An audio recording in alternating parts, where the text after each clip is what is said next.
프레데릭 M. 허드슨은 그의 책 40이후 인생 작동법에서 레리킹 이야기에 관한 시글을 실었습니다.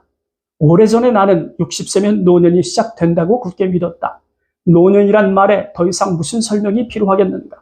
그것은 간단히 말해 실질적인 의미에서 인생이 끝났다는 의미였다. 나이가 60이 된 사람들은 기껏 앞을 내다봐야 번들거리며 보내는 외로운 나날, 뜨뜻미지근한 옥수수죽, 잘 개어놓은 수위밖에 또 뭐가 있겠는가. 이 무자비한 칙령은 자부심에 넘쳤던 20살 시절에 생겨나 지금까지 이어져 온 것으로 그때는 그것이 몇 광년쯤 떨어진 나와는 전혀 상관없는 이야기로 느껴졌었다. 새삼스러울 건 없지만 세월은 정말 빠른 것 같습니다. 주름 한 점 없이 탱탱하던 피부에 어느 순간 쭈글쭈글한 주름이 늘어난 걸 보면 세월의 속도는 우리가 생각한 것보다 훨씬 빠르게 느껴지니 말입니다.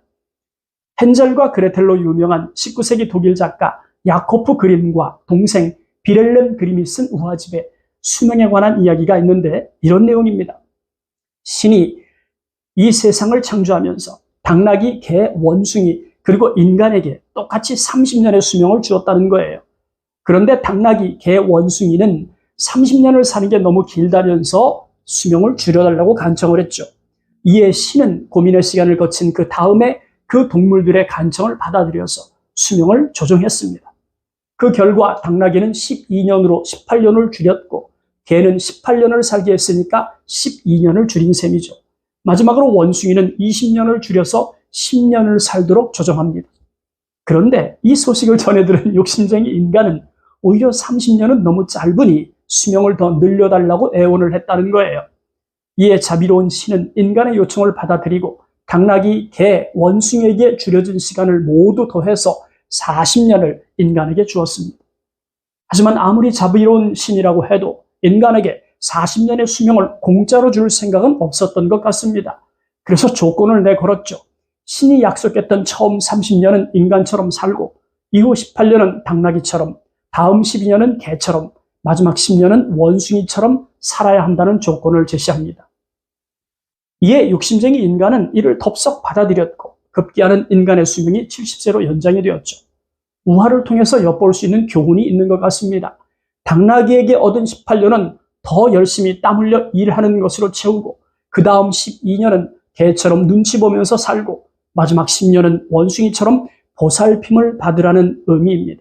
19세기 그림 형제는 인간이 100세까지 살 수 있다는 생각은 못했던 것 같습니다. 그도 그럴 것이 한국통계청의 자료에 따르면 역사 속에 등장했다가 사라진 인류의 평균 수명을 이렇게 적었습니다. 신석기 시대 29세, 청동기 시대 38세, 그리스 시대 36세, 14세기 영국인 38세, 17세기 유럽인 51세, 18세기 유럽인 45세, 19세기 유럽인 65세, 20세기 유럽인 76세로 예측하고 있습니다. 그러니까 19세기를 살았던 그림 형제의 생각으로 인간의 수명 70세는 천수를 다한 것으로 생각했던 것이죠. 하지만 작금의 21세기는 인생 100년을 기정사실화할 만큼 장수는 기본으로 인식합니다. 그렇다면 연령대별 인간의 역할도 세대별로 달라져야 하지 않겠습니까?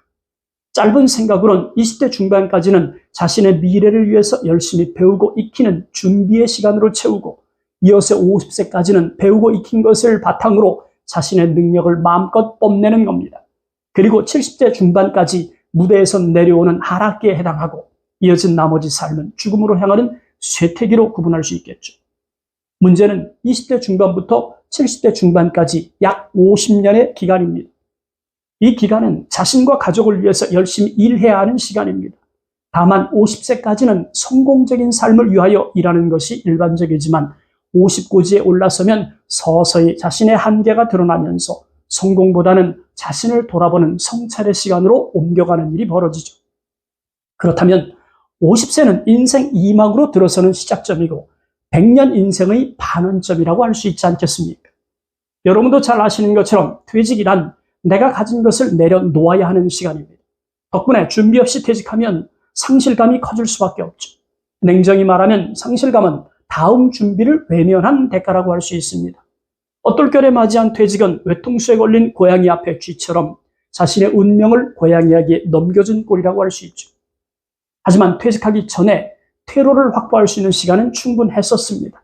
가령 퇴직하면 반드시 강을 건너게 된다는 사실을 눈치채고 퇴직 전에 수영 연습을 해야 했죠. 물이 무섭다고 수영 연습을 포기하거나 외면한 사람들은 퇴직과 동시에 물속에 빠지고 맙니다. 수영할 줄 모르니까 살기 위해 발버둥 친 일이 벌어지고 결국은 비참한 노년을 맞이하게 되는 거죠. 그렇다면 50고지에 올라서기 전에 반드시 해야 할 것이 있지 않겠습니까? 저는 자기 탐색이 필요하다고 생각합니다. 내가 가진 능력을 과대 포장하지 말고 있는 그대로 바라보는 거죠. 왜냐하면 지금 근무하는 곳에서 특별한 잘못을 저지르거나 스스로 퇴사를 결정하지 않는다면 안전하게 일할 수 있습니다. 하지만 절대 안주하지 마세요. 준비 없이 맞이하는 50대는 쉽지 않은 재무적 쓰나미가 덮쳐오기 때문에 60세 이후를 차분히 생각할 만한 여유가 상대적으로 줄어드니까요.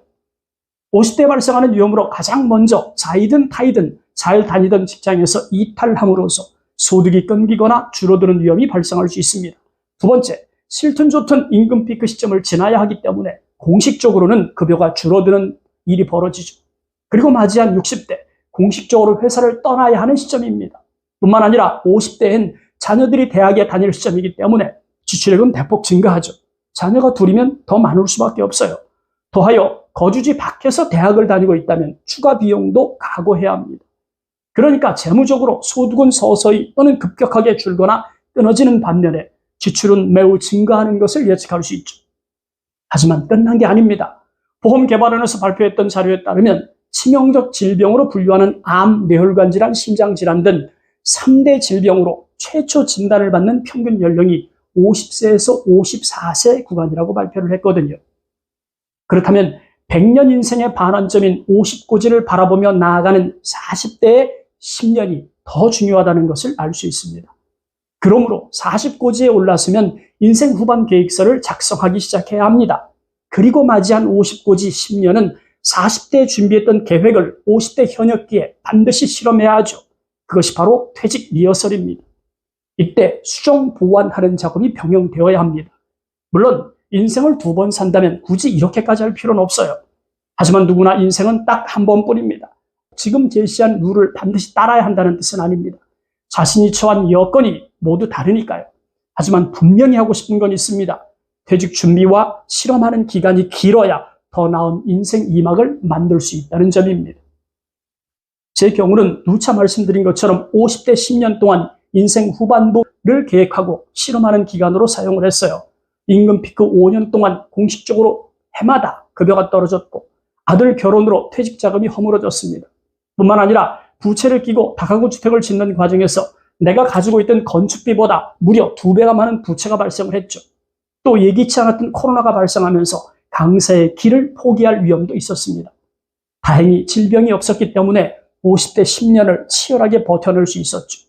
그렇게 맞이한 퇴직 후 삶은 한마디로 감사한 일상입니다. 오늘은 행복한 노후를 원한다면 40대 10년 그리고 50대 10년 동안 반드시 고민할 내용을 담아보았습니다. 그럼 정리하겠습니다. 첫 번째, 그림 형제가 지은 수명 무화를 통해서 일과 심, 돌봄에 관한 큰 그림을 살펴보았습니다.